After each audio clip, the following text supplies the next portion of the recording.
Hi all welcome to football arena. കഴിഞ്ഞ La Liga മത്സരത്തിലൊരു നാണം കെട്ട തോൽവിയാണ് റയൽ മാഡ്രിഡിന് ഏറ്റുവാങ്ങേണ്ടി വന്നിട്ടുള്ളത്. നഗരവൈരികളായ അത്ലറ്റിക്കോ മാഡ്രിഡ് 2-നെതിരെ 5 ഗോളുകൾക്കാണ് അവരെ പരാജയപ്പെടുത്തിയിട്ടുള്ളത്. ഒരു മത്സരത്തിൽ 5 ഗോളുകൾ വഴങ്ങേണ്ടി വന്നു എന്നുള്ളതൊക്കെ റയലിനെ സംബന്ധിച്ചിടത്തോളം വളരെയധികം തിരിച്ചടി ഏൽപ്പിക്കുന്ന ഒരു കാര്യമാണ്, വളരെയധികം ബുദ്ധിമുട്ടുണ്ടാക്കുന്ന ഒരു കാര്യമാണ്. ഏതായാലും ഈ വിഷയത്തിൽ സാബി അലോൺസോക്ക് വിമർശനങ്ങൾ ഏൽക്കേണ്ടി വരുന്നുണ്ട്, താരങ്ങൾക്കും വിമർശനങ്ങൾ ഏൽക്കേണ്ടി വരുന്നുണ്ട്. പ്രമുഖ സ്പാനിഷ് മാധ്യമമായ എൽ ചിരിങ്കിറ്റോ TV ഇതുമായി ബന്ധപ്പെട്ടുകൊണ്ടുള്ള ഒരു പോൾ സംഘടിപ്പിച്ചിരുന്നു. അതായത് അത്ലറ്റിക്കോക്കെതിരെയുള്ള ഈ വലിയ തോൽവിയുടെ കാരണക്കാരൻ ആരാണ്? 2 ഓപ്ഷനുകളാണ് അതിൽ ഉണ്ടായിരുന്നത്. ഒന്ന് പരിശീലകനായ സാബി അലോൺസോ, മറ്റൊന്ന് താരങ്ങൾ എന്നായിരുന്നു. ഏറ്റവും കൂടുതൽ ആളുകൾ കുറ്റപ്പെടുത്തിയിട്ടുള്ളത് സാബി അലോൺസോയെ തന്നെയാണ്.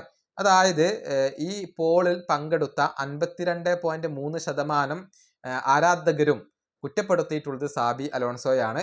അതായത് സാബിയാണ് ഈ തോൽവിക്ക് കാരണക്കാരൻ എന്നാണ് ഇവർ ആരോപിക്കുന്നത്. അതേസമയം താരങ്ങളെ ആരോപിക്കുന്നവരും നിരവധിയാണ്. 47.7% ആരാധകരും ഇപ്പോൾ താരങ്ങളാണ് ഈ തോൽവിക്ക് കാരണക്കാർ എന്നാണ് അവകാശപ്പെട്ടിട്ടുള്ളത്. താരങ്ങൾക്കും അതുപോലെ തന്നെ പരിശീലകനായ സാബിക്കും ഒരുപോലെ ഇക്കാര്യത്തിൽ ഉത്തരവാദിത്തമുണ്ട് എന്നുള്ളത് ഇതിൽ നിന്നും വളരെ വ്യക്തമാണ്. ഏതായാലും റയലിൻ്റെ മധ്യനിരയും ഡിഫൻസും വളരെ ശോകമായിരുന്നു. പ്രത്യേകിച്ച് ഫെഡെ വാൽവെർദെ, ചുവാമെനി, അതുപോലെ തന്നെ ജൂഡ് ബെല്ലിംഗ്ഹാം എന്നിവർക്കൊന്നും മത്സരത്തിൽ പ്രത്യേകിച്ചൊന്നും ചെയ്യാൻ കഴിഞ്ഞിരുന്നില്ല. ഡിഫൻസും വളരെ വീക്കായിരുന്നു. മിലിറ്റാവോ ഒഴികെയുള്ള ബാക്കി എല്ലാവരും മോശം പ്രകടനമാണ് നടത്തിയിട്ടുള്ളത്. അതിൻ്റെ പരിണിത ഫലമായിക്കൊണ്ട് തന്നെയാണ് 5 ഗോളുകൾ വഴങ്ങേണ്ടി വന്നിട്ടുള്ളത്. ഏതായാലും റയലിന് ഒരു ശക്തമായ തിരിച്ചുവരവ് അനിവാര്യമാണ്. ഇനിയിപ്പോൾ ചാമ്പ്യൻസ് ലീഗ് മത്സരത്തിൽ കസാഖിസ്ഥാൻ ക്ലബിനെതിരെയാണ് ഇവർ കളിക്കുന്നത്. ഈ വീഡിയോ അവസാനിപ്പിക്കുന്നു. അടുത്തൊരു വീണ്ടും കാണാം.